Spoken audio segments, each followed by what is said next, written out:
Assalamualaikum warahmatullahi wabarakatuh. Jumpa lagi dengan kita Insan Maritim. Saudara-saudara, Insan Maritim Indonesia.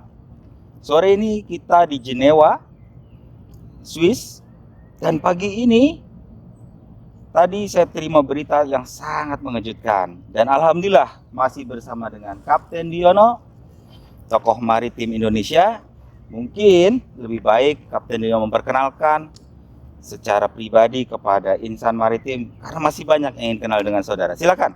Baik, Pak Dokter, terima kasih. Sejauh ini saya masih harus menjalankan amanah dari kawan-kawan untuk berperan sebagai ketua dari dua organisasi yang sifatnya adalah kegiatan sosial, satu organisasi profesi bidang maritim, tenaga ahli maritim, dan yang kedua adalah Serikat Pekerja Pelaut Niaga di Indonesia juga. Oke, Kapten Diono, mungkin saudara baca tentang berita online pagi ini tentang Malaysia menyikapi Selat Malaka. Anda mungkin baca, seperti apa kira-kira? Aduh, ini memang Malaysia ini kalau kata pepatah macam kacang lupa kulit lah ya. Oh, kulit lupa kacangnya. Jadi begini, memang saya baca juga artikel itu sangat menarik dan sebaiknya memang setuju atau tidak setuju Indonesia lebih agresif dalam memperjuangkan haknya, hak wilayahnya, kedaulatan hak wilayah di dalam batas perairan internasional. Karena itu sudah diatur di dalam UNCLOS, perangkat-perangkat hukumnya secara internasional itu sudah sangat clear. Dan itu yang harus memperjuangkan tentunya kami dari praktisi maritim, bukan dari praktisi hukum. Jadi tentunya kami menghimbau mana nih praktisi-praktisi hukum maritim kita ya, untuk mengupas dan memperjuangkan kedaulatan wilayah negara dari aspek maritimnya. Oke. Saya membaca juga tuh Dr. Musin mengenai judulnya Malaysia Ingkari Sejarah. Jika berani tolak permintaan Indonesia berbagi warisan budaya, ya, budaya bersama ini di wilayahnya. Dan itu adalah yang dimaksud adalah Selat Malaka. Oke, Kapten. Terima kasih. Judulnya cukup sangat menarik ya. Jadi kalau kita review lagi kepada posisi kita sebagai Indonesia Nusantara zaman dahulu, Prameswara itu adalah putra dari Raja Sriwijaya. Nah, putra dari Raja Sriwijaya inilah Prameswara yang mendirikan kerajaan Malaka. Ya, itu di 1390 sekian dan mencapai puncaknya itu tahun 1477. Dan pada saat itu, kalau boleh kita katakan dan harus kita katakan bahwa Nusantara sebagai negara maritim ya pada saat itu. Kenapa? Jambi, Sriwijaya, ya sekitar Sumatera itu sangat banyak kapal-kapal, bahkan disebut mengular di situ. Marco Polo mengatakan seperti itu dalam catatan sejarahnya. Artinya bahwa kalau berbicara tadi tentang empowering maritim, karena maritim kata kuncinya empowering, pemberdayaan. Siapa yang bisa mengambil peran di dalam maritim tersebut, maka pada saat itu adalah Nusantara. Termasuk dalam hal ini adalah Malaka. Baik secara yuridis atau secara penguasaan wilayah adalah adanya di Indonesia Nusantara. Dan tadi tertarik tuh, Indonesia harus berperan. Kira-kira seperti apa, Cap? Peran yang diharapkan? Ilustrasinya seperti ini. Kalau Pak Dokter punya rumah, ada pagar, ada halaman. Nah, halaman itu kan kedaulatan milik yang punya rumah sesuai SAM. Jadi mau diolah, mau ditanam apapun, ya hasilnya adalah untuk yang punya rumah. Ilustrasinya sederhana itu sajalah. Nah, itulah yang diaturkan juga oleh UNCLOS, United Convention Law of the Sea, United Nations Convention Law of the Sea. Nah, yaitu yang mengatur wilayah, batas-batas wilayah dan kedaulatan wilayah-wilayah negara. Uh, dan kelihatannya pada saat Insinyur Juanda membuat suatu deklarasi, ya, deklarasi Juanda, itu tidak secara spesifik karena beliau wawasannya lebih luas. Ya, ya. Bagaimana memberikan sesuatu definisi yang jelas terhadap batas-batas wilayah masing-masing negara, dan Indonesia antara lain dengan sifatnya archipelagic, negara kepulauan lah, ya. Yang lautnya sangat luas, 2/3 dari bagian kita adalah laut. Nah, merunut ke belakang tadi Pak Dokter cerita mengenai sejarah ini dan itu kedaulatan mengenai peradaban maritim di Nusantara itu sudah nggak diragukan lagi. Ya. Oke. Kalau dikorek sebenarnya Malaysia itu kalah lah, nggak ada apa-apanya. Nah, itu bisa dipadukan dengan yang namanya yang diaturkan dunia, United Nations, PBB dalam hal ini dengan UNCLOS. Oke. Dikorek aja lah itu pasal-pasalnya. Saya sempat baca sekilas mengenai pasal-pasalnya. Sebenarnya posisi Indonesia itu sangat kuat. Dan tahun 2022 saat lagi santer-santernya COVID, kami diundang untuk menjadi narasumber di Universitas Hang Tuah, dan di saat itulah kami menggagas suatu lanjutan dari deklarasi Juanda, yaitu deklarasi yang namanya Selat Sumatera. Oke. Nah, kenapa kami ajak negeri ini lebih produktif, berpikir ke depan? Karena di alur itu uangnya per hari itu bisa dikatakan Oke. Sudah masuk pada poin yang tadi kami sebut bahwa jika kita ingin disebut sebagai negara maritim, seharusnya kita lebih mampu untuk memberdayakan potensi-potensi maritim yang ada, begitu ya? Absolutely. Oke. Selat Malaka itu tempat perlintasan merchant fleet. Oke, setuju ya? Merchant fleet yang begitu besar. Kapal-kapal niaga, baik itu China, Jepang, ya negara-negara besar. Dan sekarang ini dalam geopolitik itu saya pandang bahwa pertumbuhan China dan India sangat besar pengaruhnya, ya. Dan mereka berupaya berlomba-lomba untuk menjadi negara yang besar.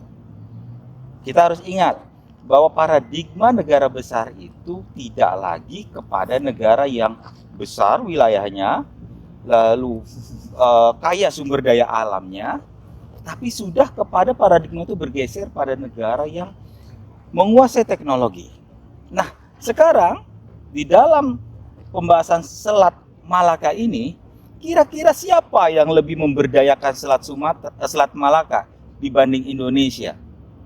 Sebelum pada aspek risk yang ada.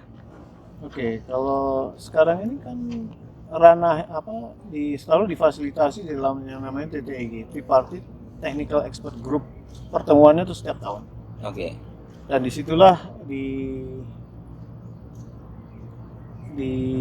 dipengaruhi kemana arahnya Selat Sumatera ini dengan kepentingan littoral state atau negara-negara tetangga antara Malaysia, Indonesia, dan Singapura.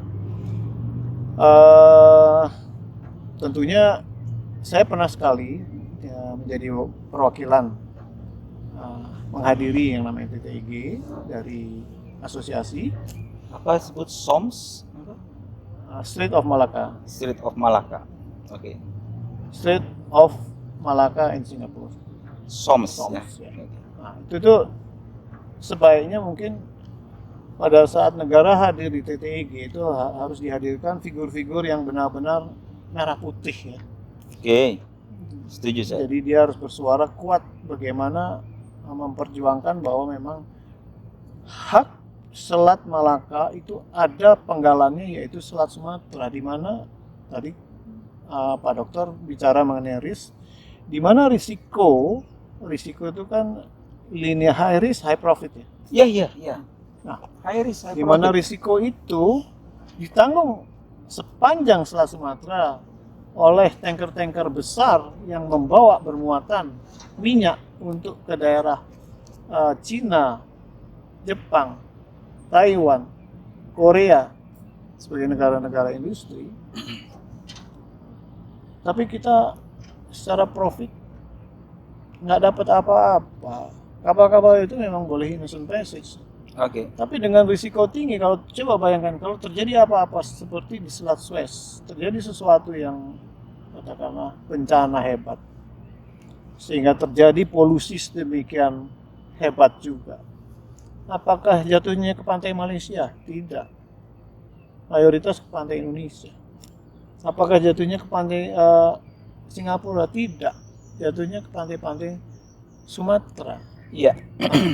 Itulah mengapa kami pada saat seminar di Universitas Hang Tuah melanjutkan deklarasi Juanda dengan mengatakan deklarasi Selat Sumatera. Oke. Kami ingin Selat Sumatera. Ya. Tujuannya satu, mengatrol secara secara instan hasil ekonomi, salah satunya dari aspek maritim yaitu Selat Sumatera. Kita bicara faktual saja ya. Kalau berbicara tentang risk, kan kita sudah jelas ukurannya. High risk, high profit seharusnya. Kalau memang di situ ada suatu resiko, tentunya resiko itu harus seimbang dengan apa yang akan kita dapatkan. Dan sementara ini hanya mendapat risknya saja. Saya dengar Cap Diono, mungkin coba direview lagi, bahwa pada saat arus air laut itu ke arah ke Indonesia akibat tiupan angin ke arah Indonesia, itu tumpahan-tumpahan minyak itu nempel di sepanjang pantai kita. Itu mohon dikoreksi kalau salah. Dan itu menjadikan suatu resiko bencana lingkungan. Ya, bencana lingkungan itu strike liability sangat besar sekali. Ya, apa dampaknya? Perikanan, pariwisata yang jelas, dan mungkin bencana kesehatan tentunya bagi warga negara kita. Dan dalam hal ini saya sampaikan bahwa keselamatan bangsa adalah hukum yang tertinggi. Ya, keselamatan bangsa adalah secara hukum. Ini dari satu sisi. Lalu dari pembahasan tadi tentang bagaimana pemberdayaan untuk menjadikan profit sebagai pendapatan negara, itu artinya harus ada pemberdayaan dan negara harus hadir. Begitu ya? Tentunya secara produktif. Hadir secara produktif dan agresif. Oke. Kita sudah apakah selama ini tidak berimbang tentang pemberlakuan atas Selat Malaka yang sebagian besarnya dan sepanjang itu adalah milik Sumatera, adalah Indonesia? Seperti apa kira-kira pandangan Cap Diono ya dalam menyikapi hal seperti ini, atau usulan konkretnya? Ya, usulan konkretnya itulah secara agresif harus berani negara bersuara bahwa kedaulatan sesuai batas wilayah yang diaturkan dalam UNCLOS itu yang berhak mengatur adalah memang negara kita, bukan negara lain. Seperti penerbangan, masa yang ngatur Singapura wilayah udaranya. Lalu kapan kita dinyatakan sebagai negara besar seperti Swiss ini ya, negaranya kecil, tapi mereka negara-negara yang memiliki kedaulatan diakui dan diakui secara dunia, mereka negara besar, negara maju. Bagaimana dengan Indonesia yang mengatakan dengan program poros maritimnya belum kelihatan sampai sekarang gitu. Ya. Saya jadi belum kelihatan.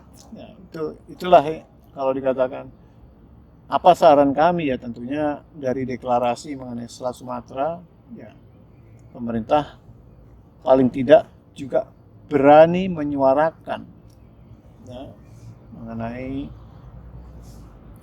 perjuangan kedaulatan itu sehingga diakui seperti tadi ya, Pak Dokter punya rumah, punya halaman, ya halaman itu adalah kedaulatan yang punya rumah.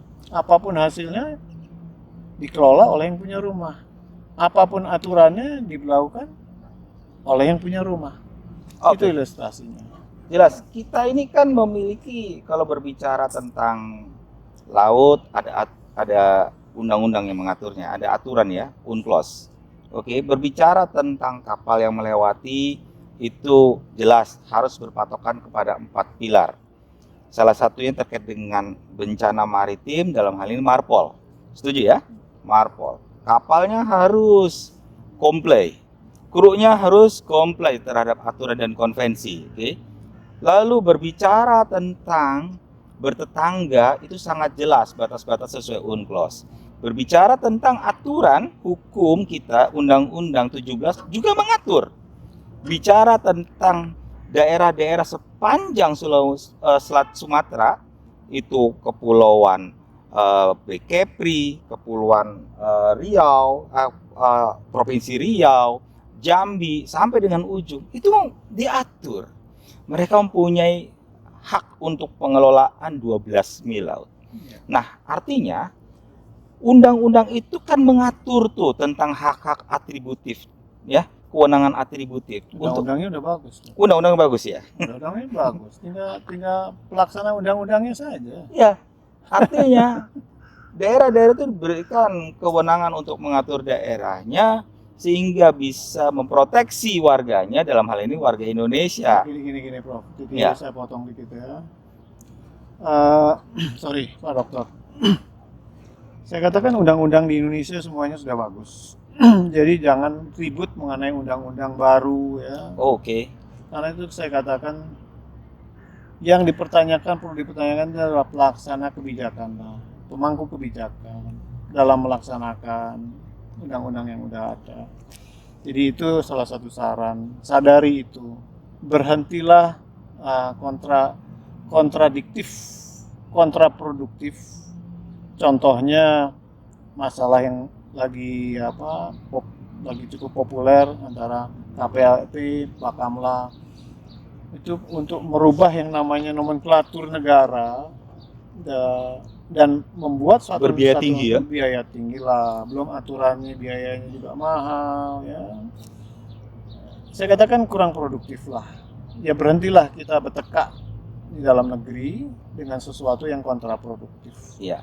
Lebih baik kan berpikir, kita mengajak anak-anak muda ini berpikir lebih produktif ke depan, bagaimana memperkuat dan mempertajam yang namanya kedaulatan negara dengan wilayah-wilayah maritimnya, sehingga itu bisa menghasilkan yang namanya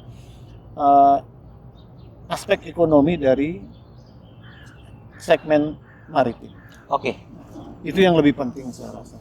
Oke, Kap. Saya sangat setuju itu ya, bahwa undang-undang kita sudah cukup Pak, dan sudah sangat bagus. Sudah sangat bagus terkait dengan proteksi keselamatan pelayaran, kepelabuhanan dan lingkungan maritim itu sudah sangat diatur. Dan bagaimana penegakan hukumnya juga itu sudah diatur. Tinggal bagaimana pemerintah dalam hal ini mewujudkan apa yang disebut dengan Coast Guard di Indonesia itu. Ya, sudah ada. Ya, artinya dalam hal ini KPLP.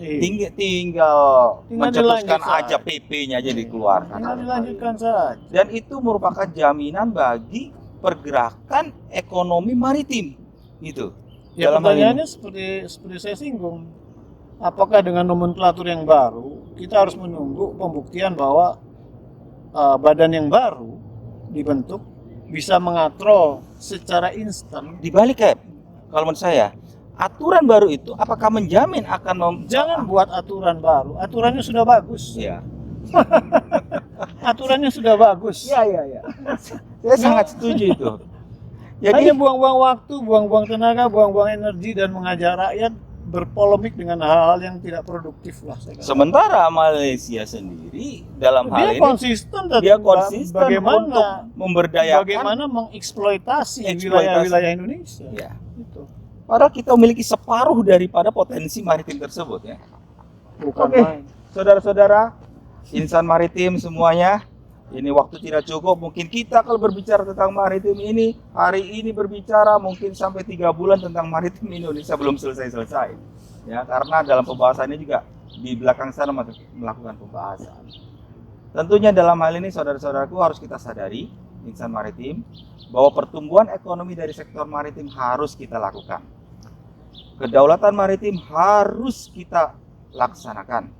Maka dengan demikian segala aturan dan peraturan perangkatnya itu harus mendukung. Kita harus bersama-sama menjadi negara maritim dengan kedaulatan maritim bersama aturan-aturan yang mendukungnya. Demikian, terima kasih Kapten Diono Sama-sama, atas pertemuan hari ini. Sukses Dan tentu di kita dalam- akan ada podcast lagi ya. Dan Pak Dokter saya sarankan lebih mempertajam di dalam keahlian bidang hukum maritim di Indonesia Ya, karena terima itu masih kasih. lemah. Ya memang hukum maritim di Indonesia ini harus Betul sekali. dilakukan di universitas-universitas di Indonesia ini. Demikian, terima kasih. Sampai ketemu lagi. Assalamualaikum warahmatullahi wabarakatuh. Salam Pelaut Niaga.